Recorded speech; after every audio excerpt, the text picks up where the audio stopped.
Hello, everybody. Louise Eddington, Cosmic Owl Astrology. I am making this quick video, fairly quick anyway, to talk to you about Out of Bounds series um, and why I think the fact that she is so out of bounds on this amazing full moon that is forming a fixed grand cross and all the other aspects that I've written about in my Substack on this momentous day, which is honestly just huge. I'm recording this as the moon is about to be full. It's going to be full in, I think, 6 minutes as I start this. So this day just feels so huge, people. And I've written about that in my Substack, which I write daily for paid subscribers, and free subscribers get some previews and some free posts, but they also get a week ahead post. So anyway, why am I there? I'm going back to here. So I'm going to draw a quick bit of arrows just so to highlight where everything is for you. So Ceres is currently retrograde. She is here at 7 degrees Capricorn on my Saturn, and aspecting all the things that I'm 7, and you can see that the moon is also almost full. I've talked about all these energies endlessly. But why I wanted to hone in a little bit on Ceres today is because I've been watching this. I've partway through one of the books I'm writing about Ceres, but I've just not had time to do any writing much lately. But Ceres is a dwarf planet. I happen to think she's a personal planet. She's in the asteroid belt. She has an orbit of just over 4 years. And she is a planet, she is a dwarf planet that goes out of bounds about 30% of the time. And planets and the moon usually go out of bounds in Cancer and Capricorn and the signs surrounding that because they're the most northern and southern signs. Okay, so we've got the Tropic of Capricorn and Cancer. So that means that they're kind of out there already when they're in those signs. But out of bounds in astrology is specifically a term that means that the planet is more than 23 degrees and 26 minutes above or below the ecliptic. All the planets move along the path of the sun from our perspective. If you sit out at night and track the planets with an app, you can see them gradually move all along this line. That's how it happens for us. Well, this series, Out of Bounds, is more out of bounds than I've ever seen her. But what does out of bounds means? Not only technically that it's that far off the ecliptic, out of bounds planets are usually acting as real mavericks, real kind of pattern breakers at an extreme, that kind of energy. They are literally kind of beyond the bounds, if you like, beyond the boundaries of the norm. So, Ceres represents nurturing, how we nurture, how we feel nurtured in our natal chart. She also represents our needs, both met and unmet. Ceres also speaks to grief and loss.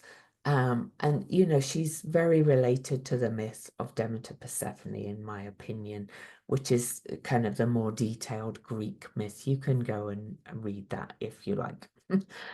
Now then, not only that though, today, Ceres is at 30 degrees and 55 minutes. Is she? Sorry, I couldn't remember then for a second if she's south. She's south of the ecliptic. This is the most out of bounds I've ever seen her. And I did go back a few cycles. I haven't had time to go way back, but not only is everything else about the time we're in just extreme. This is the most extreme out of bounds I've ever seen Ceres, and I doubt she's ever been this far out of bounds. What also makes me think that this is more out of bounds than usual is that we're at what's called a maximum lunar standstill, a lunistus, this year as well, which means the moon is also more extreme. And the moon and Ceres both have this kind of motherly, nurturing, divine feminine energy. So we are the matriarch, it's the feminine energy rising in a big way, like in all ways, care for the earth, do all those things. It's just massive, to be quite honest. Now, also, when I look at the whole chart of the major planets, Ceres is the only one in cardinal sign. Um, she is, we've got a few asteroids and Black Moon Lilith and things. So she is in the sign of Capricorn, which is wisdom, old age, but also the structures that we live under, the patriarchy. We can see what Pluto going through Capricorn has been doing. Capricorn isn't really the patriarchy, though. It's just that we have been living under the patriarchy, all right? And it's done. We are moving into a radically different time in so many ways. But then I also look at Ceres here, and Pholus is here. Pholus is one of the centaurs who takes the lid off, and once the lid is opened, there's no going back. We are not going back as and this is not about Kamala Harris or Walls or anything. They are kind of just representatives of it. So, I'm not trying to make out their saints, but people are had enough, and we realize we have to change. So much change. But also today, on this full moon, Ceres is at this maximum, out of bounds. She's been there for a while, but she is slowing down. I'm going to look for in a minute when she starts to dip back down to the ecliptic. She's also heading towards stationing direct. But I'm just so like, oh my God, really? How can this all be happening at once? Well, it is. She's square the nodes. And yes, there we go. I'm just going to point to them.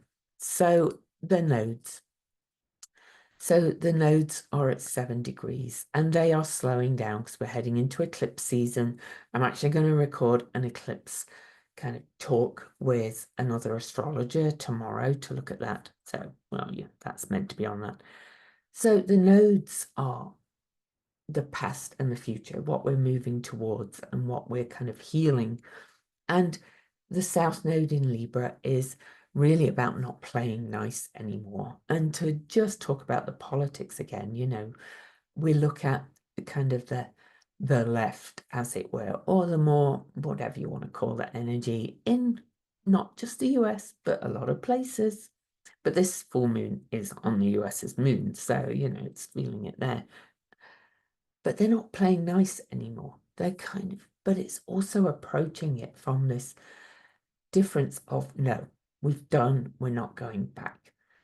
So, this is not just happening today, but it's happening on the full moon along with an exact Pluto-Haumea square, which is, I've called the aspect of the decade of rebirth, birthing something new. The full moon is square Uranus and asteroid Lilith, saying no more. It's time for a radical, radical change. We've also got this mutable T square that's happening at the same time that was a grand cross earlier in the week. We are done. We are having a political revolution, a people's revolution, a time of radical change. You could say moving into the age of Aquarius, whatever you want to call it. This is amazing. I'm just, ah. So I'm just going to quickly show you that CERES um, CERES never exactly meets Folus. She's been over Folus before, so she's kind of finishing up what's been emerged, where the lids come off and things are exploding out. And she will square the nodes, or they've actually done it, I think, already. But on August the 26th, so sorry, I moved the chart. I will quickly go back to it. She actually stations direct at 7 degrees 29 minutes, leaves Folus behind, says it's time to do that healing and that integration and that coming together. It's still in square to the nodes, look, and we're heading into the eclipses then. And then but now by this time, CERES is still at maximum out of bounds. So I'm just going to quickly, and this just kind of shows you how things move. So CERES stations direct.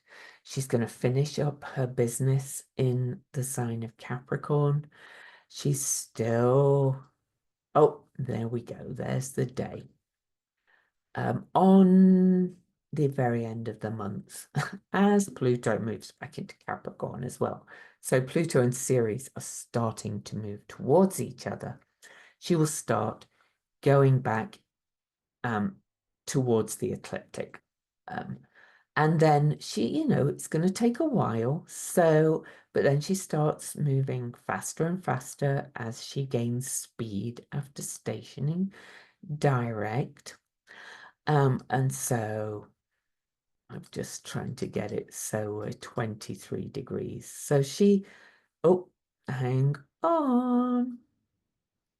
She's not back in bounds when this happens. And I've looked at this conjunction for such a long time as well. December the 7th and 8th, we have Pluto moved back into Aquarius for good after dipping back into Capricorn. He moved back into Aquarius on November the 19th.